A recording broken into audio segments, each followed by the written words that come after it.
All right, guys, welcome back to the channel. Today we got to talk about Riley Gaines, a former NCAA All-American swimmer and a huge advocate of women's rights in sports. Now, she was invited to speak at San Francisco State University, and she's been going around speaking at colleges all across the country. However, this one got out of hand as she was allegedly attacked by a man wearing a dress. The trans mob, the trans advocacy mob came out in huge numbers, just to gang up on her basically and prevent her from delivering her speech properly. As she was speaking at the event, the chants were so loud outside that it was distracting to Riley and the people inside who came to attend. In this video right here, this woman says that the Queer and Trans Resource Center tried to get statements denouncing or all out canceling the event as soon as they caught wind that Riley was going to show up. Let's take a look at it. The Queer and Trans Resource Center, however, they were trying to get a statement denouncing the event, if not to end it, but to show trans students that they are, going to be kept safe, to at least while letting the event happen, know that the institution has their backs and that they will be protected. Ida, thank you so much. You can check out Ida's story and more of the San Francisco Standard's other original reporting on their website, sfstandard.com. All right, so you guys heard that. They found out that Riley was showing up to their school to speak. They couldn't get the event canceled, so they put out a statement denouncing it in order to keep trans people safe. I don't understand what's so threatening about a girl showing up to a school to talk, but I guess it plays into the narrative that speech is violent. So I guess somehow Riley Gaines just showing up to speak at the school, giving her opinion, and speaking to people who agree and even some who disagree with her is somehow dangerous. But in the footage of the aftermath, you'll see that it was not the trans community that needed to be kept safe. It was Riley Gaines. Let's take a look at this. It's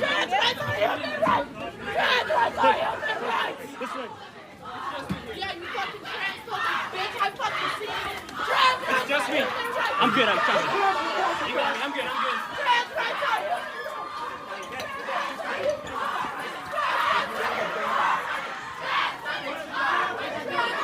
I'm coming. I'm good. I'm good. Trust me. I'm good. Go ahead.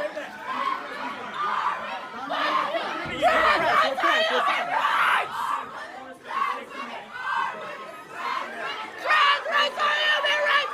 You crying? You fucking crying, bitch. Fuck you. Fuck you.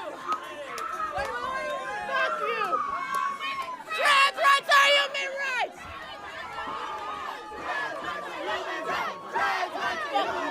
Trans rights are human fucking rights. Bye, bitch. Bye, bitch. You dress like a communist. Fuck you. Fuck you.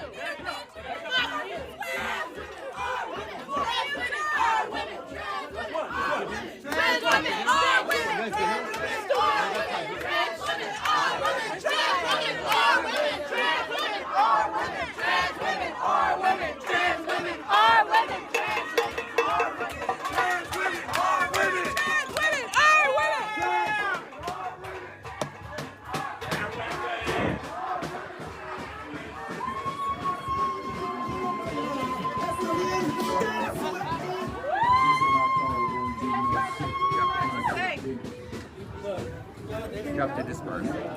All right, so you guys saw that. Who needed to be kept safe, Riley Gaines or the trans community? One girl or a mob of angry lunatics? If you said Riley Gaines, you picked the right answer. This behavior is disgusting. You hear the way that they talking to her. Allegedly, she was hit. We can't see it on video, but apparently she was hit twice by a dude with a dress. It's an entire mob of people. She had to wait inside that room for 3 hours. As you can see in the video, it was people behind her and it was people in front of her. So that's why they had to go into that room, because they couldn't get through a big crowd of people in the front, and then they had a whole big crowd of people in the back. I don't know what to call this other than bullying, and I don't understand why San Francisco State University doesn't come out and say something denouncing the behavior of all these people, because the precedent being set is that if you disagree with the masses, your voice does not belong here at this school, at that school. You either get in line with how you're supposed to talk and think, or it's no place in the line for you at all. And that's not what college should be about, but that's where we have arrived.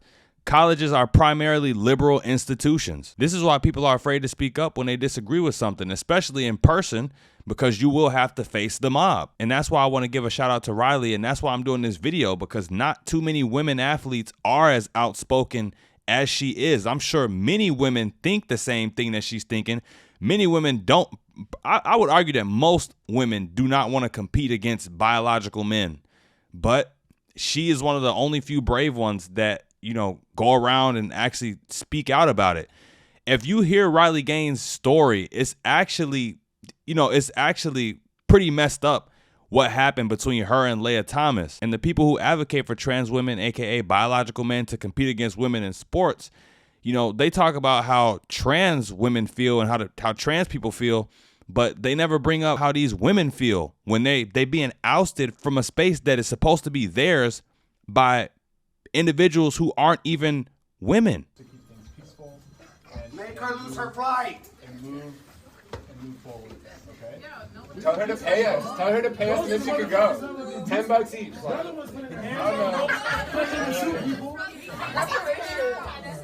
Because she might get paid for this shit, so we could get paid for it too. On a public campus that we attend. So what's the end goal here? We're cooperating, so what's next? So they need to do their job and get her out there. We created a path. It's here. I can't speak to all of you when we're over talking to each other. We're not going to hear each other. Don't let her hold. Then no, you don't have to use. There's a difference. So what we want to do is maintain what we're doing right now, and as the speaker elicits, we can continue our conversations. Do these kids not have anything better to do? Do they have no assignments, no exams, no quizzes they got to study for? How do you have time to sit out here all night just so you can wait for someone to walk out so you can harass them for another 5 minutes? Like, what is the point? Go home. Again, guys, I think this sets a terrible precedent of how to behave when protesting and how to behave on college campuses. This isn't a protest. This is just harassment. Now, this video here is Riley explaining what it was like to go through all of that. Let's take a look at it. Kind of coming in from both directions of the hallway. And so because there was no clear exit out of this hallway, we were kind of forced into a side room, another classroom, office room, where we essentially had to lock ourselves in for 3 hours, 3 hours of which there was chanting and screaming and yelling, vulgar and violent things, just really awful things that both myself and the officers. And we sat there for 3 hours, barricaded in the room. And even after the 3 hours, when we finally got to leave, these protesters were still stood right there, screaming the entire time. What were they screaming at you, Riley? They were screaming, of course, trans women are women. They were screaming that there will be vengeance and that this is a fight and that I'm using my white privilege, and all of these, there were threats, there were intimidation, there was, they kept saying, open the door, let us at Riley, we want to fight her, just let us talk to her, open the door. And so it was kind of a weird feeling because I wasn't necessarily scared. So these are the people who are, so these are the brave people who are supposedly standing up for trans rights and fighting against transphobia. It takes no bravery to gang up in a group of 100 people, threaten, attack, follow, and harass one woman. These people showed no bravery at all. It was all cowardice. Now, this is the last video I want to show you guys. A lot of people have been seeing Riley Gaines pop up on their Instagrams, Twitter, social media accounts, but I'm not sure how many people actually know her story. So I'm going to let her explain it for you guys. Let's roll the clip. Middle of our season, about November of 2021, all of a sudden this person, Leah Thomas, comes out of nowhere, posting the fastest times in the nation by multiple seconds, which in swimming, seconds is a lot to be leading the nation by, in multiple events. And so there were so many red flags, but never once did it occur to me that this could be a male until, of course, an article was posted saying that Leah Thomas was formerly Will Thomas and swam 3 years on the men's team at University of Pennsylvania. And so when I found this out, I was truthfully relieved because I was able to look up who Will Thomas was and saw that this was a mediocre man, ranking 462nd at best nationally in the men's division. And so I thought the NCAA would see it exactly how I saw it. Nothing opinionated, just the sheer facts of it. But that is not how the NCAA saw it. And so that first day of competition was the day I didn't compete. Those long distance events, those aren't my thing. And so I watched the 500 on the side of the pool, and I watched Leah Thomas swim to a national title, beating Olympians, American record holders, the most impressive female swimmers this country has ever seen. And so that second day of competition was the day Leah Thomas and I raced, and we both qualified for finals, top 8. And we come back that night and we race, and almost impossibly enough, we tied. I think we both went 1 minute, 43 seconds, and 52 100ths or whatever it was. And so I go behind the podium, and the official looks at me and Leah, towering over me. We're standing next to each other, and he says, "Great job. You guys tied, and we don't really account for ties. So Leah takes the trophy." And so I, of course, questioned him, which was the first time they had been questioned for anything they had done thus far. And I said, "Okay, well, why are you giving this trophy to Leah?" And he kind of stumbled, not really prepared to answer this, but he said, "Well, Leah has to take the trophy home because Leah has to have it for pictures. You can pose with this one, but you'll go home empty-handed. Leah takes the trophy."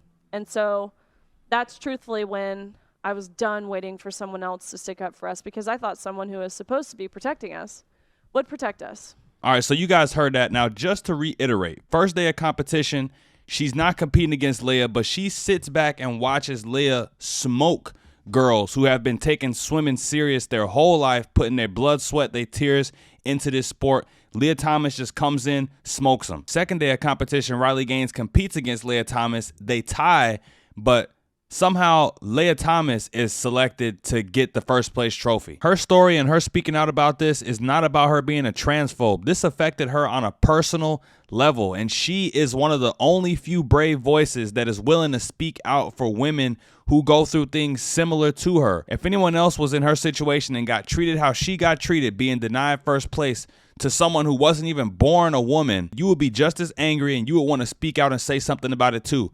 But you got all of these people who, by the looks of that crowd who was harassing her at San Francisco State University, those don't even look like people that play sports. So they can't even be empathetic to that.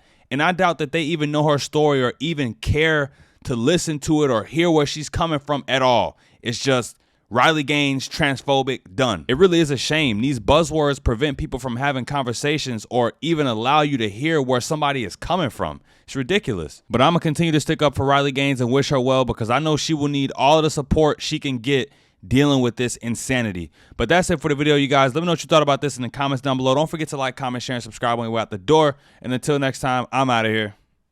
Peace.